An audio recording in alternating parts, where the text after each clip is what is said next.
দেশের 23তম রাষ্ট্রপতি নির্বাচনে অংশগ্রহণ করবে বিরোধী দল। প্রার্থী চূড়ান্ত করার বিষয়ে বৈঠকে বসেছে 11 দলীয় ঐক্য। এ নিয়ে আরও জানাতে সরাসরি যুক্ত হচ্ছেন সহকর্মী জান্নাতুল মোহনা। মোহনা, কখন জোটের বৈঠক শুরু হয়েছে এবং এজেন্ডার বিষয়ে কোনো তথ্য পেয়েছেন কিনা?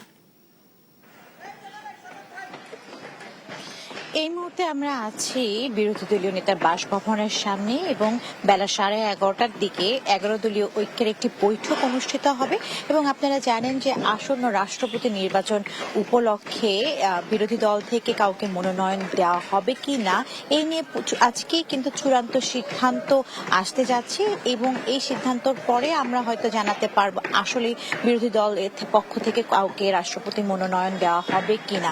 আপনারা জানেন যে বাংলাদেশের সংবিধান মোতাবেক সংসদ সদস্য হওয়ার যোগ্যতা থাকলেই সেই রাষ্ট্রপতি নির্বাচনের জন্য নির্বাচন করতে পারেন এবং মনোনয়ন পেতে পারেন। সেই লক্ষ্যে কিন্তু বিরোধী দল থেকেও রাষ্ট্রপতি নির্বাচনের জন্য মনোনয়ন দেওয়া হয়, প্রার্থী মনোনয়ন দেওয়া হয়। কিন্তু যেহেতু সংখ্যাগরিষ্ঠ দল সরকারি দল হওয়ায় দেখা যায় যে বেশিরভাগ নির্বাচনেই বাংলাদেশের ইতিহাসে বেশিরভাগ নির্বাচনে এখন পর্যন্ত সরকার দল থেকেই বিনা প্রতিদ্বন্দ্বিতায় রাষ্ট্রপতি নির্বাচিত হয়েছে।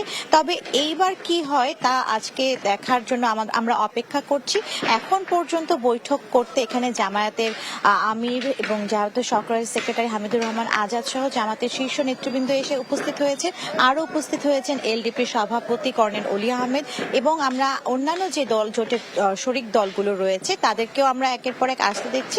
তবে এখন পর্যন্ত এনসিপি থেকে কোনো নেতৃবৃন্দ এসে পৌঁছায়নি।